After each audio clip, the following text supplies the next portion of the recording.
अगर सनातन धर्म बार बार कहता है कि इस सृष्टि में सब में एक ही तत्व है, अगर उपनिषद हमें ये समझाते हैं कि भीतर की आत्मा एक है, अगर हम वासुदेव कुटुंबकम की बात करते हैं, तो फिर उसी परंपरा के साथ सबसे बड़ा आरोप जात पात का क्यों जुड़ जाता है?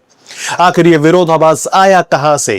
क्या सच में सनातन ने इंसान को बांटा था, या फिर इंसान ने अपनी सुविधाओं, अपने डर, अपनी अहंकार, अपनी सामाजिक रचनाओं को धर्म का नाम दे दिया? और सबसे बड़ा सवाल जो आज हम जाति के नाम पर देखते हैं, क्या वही शुरू से था, या जो आज है वो असल विचार का बदला हुआ, जकड़ा हुआ और कई जगह से विकृत रूप है? या फिर सच इतना असहज है कि हमने उसे कभी पूरी तरह देखने की कोशिश ही नहीं की? इस वीडियो को अंत तक देखिए, क्योंकि जो जवाब सामने आएगा वो सिर्फ इतिहास नहीं, आपकी सोच को भी चुनौती देगा। नमस्कार दोस्तों, मैं हूं तरुण और आप देख रहे हैं तत्व। अगर आप सनातन को सिर्फ सुनना नहीं, समझना चाहते हैं, अगर आप उन सवालों से भागना नहीं, उनका सामना करना चाहते हैं, तो इस चैनल को अभी के अभी सब्सक्राइब कीजिए, क्योंकि यहां हम आसान जवाब नहीं देते, हम गहराई में उतरते हैं। और आज का विषय आसान नहीं है, क्योंकि यहां भावना भी जुड़ी है, इतिहास भी जुड़ा है, समाज भी जुड़ा है और सबसे बड़ी गलतफहमियां भी जुड़ी है। इसलिए इस वीडियो में हम किसी पक्ष का शोर नहीं करेंगे, हम बस ये समझने की कोशिश करेंगे कि जात पात का विचार कहां से आया, क्या था, क्या बन गया और क्यों आज भी ये विषय इतना संवेदनशील है। और इस बार हम सिर्फ जानकारी नहीं लेंगे, हम अपनी सोच को भी परखेंगे, क्योंकि कई बार समस्या जानकारी की नहीं होती, समस्या हमारी देखने की आदत में होती है।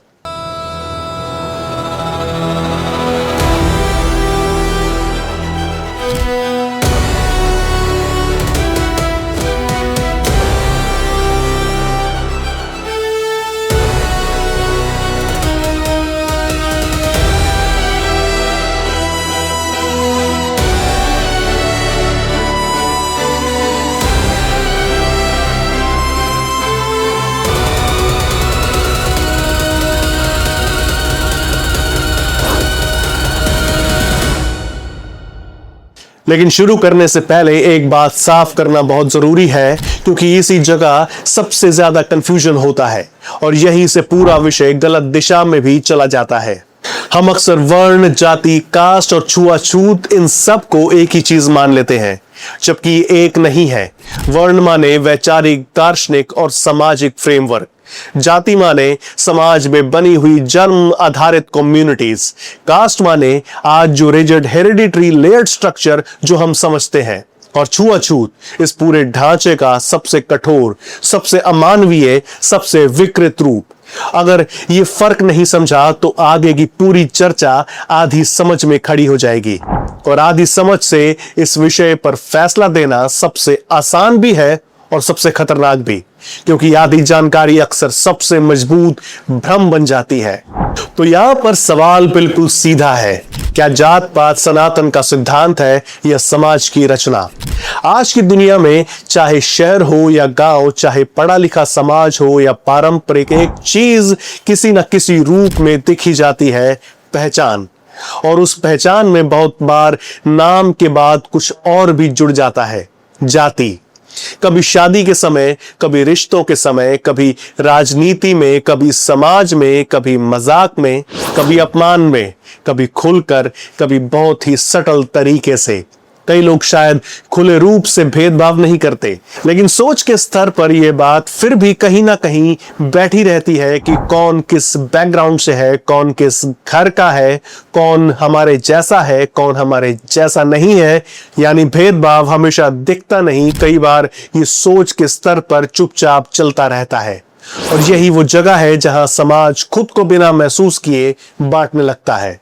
अब यहां पर एक दृश्य सोचिए, एक बच्चा जन्म लेता है, उसने अभी कुछ नहीं किया, कुछ सीखा नहीं, कोई कर्म नहीं किया, कोई उपलब्धि नहीं बनाई, लेकिन समाज उसके बारे में एक बात पहले से तय करके बैठा है, ये कौन है। और यही वो जगह है जहां कहानी असहज हो जाती है, जहां इंसान बनने से पहले उसे पहचान दे दी जाती है। यही वो जगह है जहां विरोधाभास और बड़ा हो जाता है, क्योंकि एक तरफ हम कहते हैं सब में वही परम तत्व है, और दूसरी तरफ हम एक दूसरे को जन्म, परिवार या समाज, पहचान के चश्मे से देखने लगते हैं। एक तरफ हम कहते हैं ईश्वर सब में है, और दूसरी तरफ समाज में ऐसी दूरी भी बन जाती है जहां इंसान इंसान से छोटा बड़ा होने लगता है। तो क्या यह सब शुरुआत से ही धर्म का हिस्सा था, या बीच में कहीं कहानी बदल गई और यही विषय सच में शुरू होता है?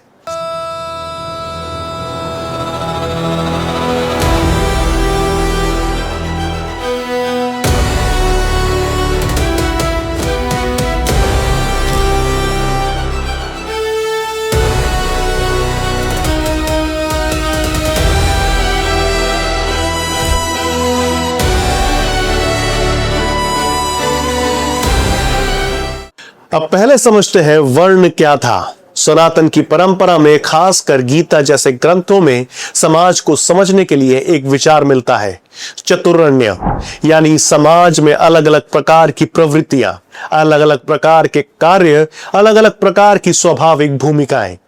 सरल भाषा में कहे तो हर इंसान एक जैसा नहीं होता। किसी की रुचि ज्ञान में होती है, किसी की संरक्षण और नेतृत्व में, किसी की व्यापार और व्यवस्था में, और किसी की सेवा और निर्माण में। यह मूल विचार ऊंच नीच का नहीं था, मूल विचार भूमिका का था। मूल विचार यह था कि समाज एक शरीर की तरह है, अलग अलग काम, अलग अलग स्वभाव, लेकिन सबकी जरूरत है।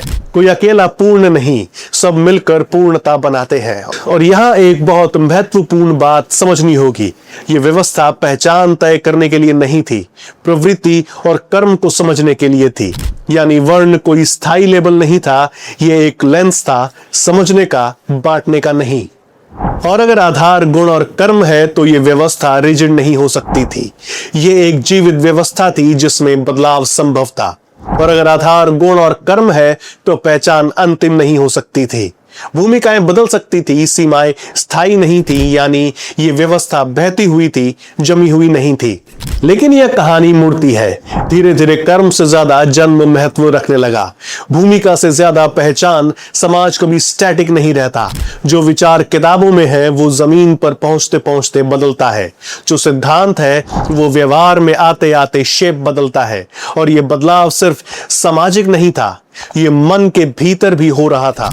जब इंसान को अपनी पहचान खोने का डर लगता है तो वो उसे बचाने के लिए व्यवस्था को कठोर बना देता है। और बहुत बार इंसान सत्य से नहीं, अपने डर से फैसले लेने लगता है।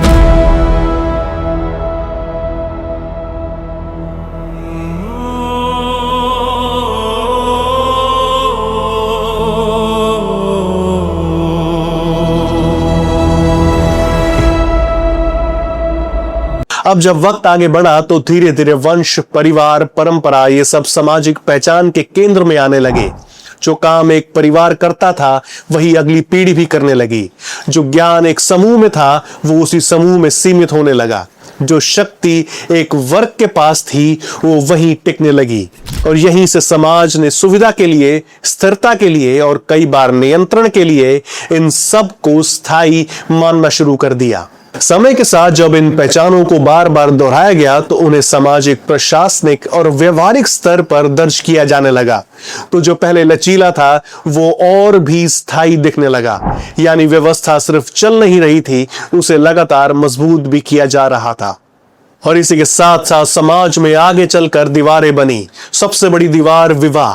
जब किसी समूह ने यह तय करना शुरू किया कि शादी अपने ही समूह में होगी तो सिर्फ परिवार नहीं बच रहा था, पहचान बच रही थी, स्टेटस बच रहा था। और यहीं से ये व्यवस्था खुद को बचाने लगी। अब ये सिर्फ परंपरा नहीं रही, ये एक सेल्फ प्रोटेक्टिंग सिस्टम बन गया जो खुद को बदलने नहीं देता। अब ये सिर्फ समाज नहीं रहा, ये सिस्टम बन गया।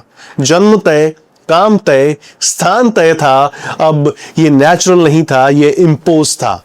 और धीरे धीरे जो लचीला था उसे स्थायी बना दिया गया, जो प्रवाह था उसे ढांचा बना दिया गया, जो समझ थी उसे नियम बना दिया गया।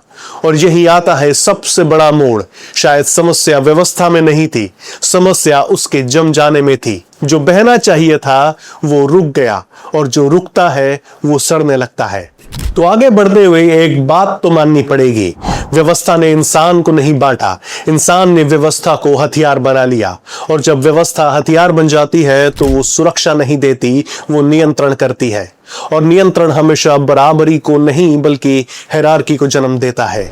सनातन धर्म एक जीवित दर्शन है, उसे नियम बना दोगे तो वो टूटेगा ही। जीवित दर्शन को सिर्फ फॉलो नहीं किया जाता, उसे समझा जाता है और उसे जिया जाता है। क्योंकि सनातन का अर्थ ही है जो बहता रहे, जो समय के साथ भी जीवित रहे। जैसे ही उसे स्थायी ढांचे में बांधा जाता है वो अपने ही रूप से दूर जाने लगता है। अब जरा यहां पर रुकिए और खुद को देखिए। इतिहास को समझना आसान है लेकिन अपनी सोच को बदलना सबसे मुश्किल, क्योंकि हम अक्सर वही सोचते हैं जो हमें विरासत में मिला होता है। अब इस चर्चा का सबसे संवेदनशील हिस्सा आता है, छुआछूत। एक पल के लिए इमेजिन कीजिए, एक इंसान सिर्फ जन्म के कारण इतना नीचे रख दिया जाए कि उसका स्पर्श भी स्वीकार ना हो। यह सिर्फ व्यवस्था नहीं है, यह इंसानियत का सवाल है। जहां इंसान को छूना भी गलत माना जाए वहां धर्म नहीं, समझ की कमी होती है। जहां वर्गीकरण बहिष्कार बन जाए वहां विचार नहीं, विकृति होती है। यह सिर्फ व्यवस्था का बदलाव नहीं था, यह इंसानियत से दूरी थी। अगर दर्शन एकता सिखाए और व्यवहार विभाजन करे तो समस्या दर्शन नहीं, हमारी समझ है।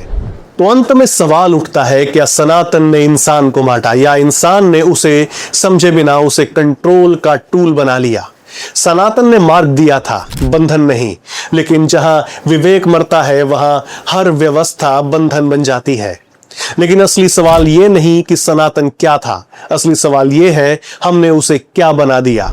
और शायद इससे भी बड़ा सवाल यह है, क्या हम आज भी वही गलती दोहरा रहे हैं, बस आधुनिक रूप में? और शायद जात पात की सबसे सच्ची समझ वही है जहां हम इतिहास से ज्यादा खुद को देखने लगे।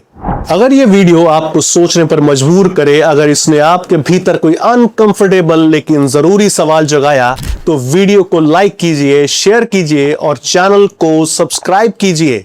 मैं हूं तरुण, मिलते हैं अगले वीडियो में। नमस्कार, जय सनातन, नमस्कार।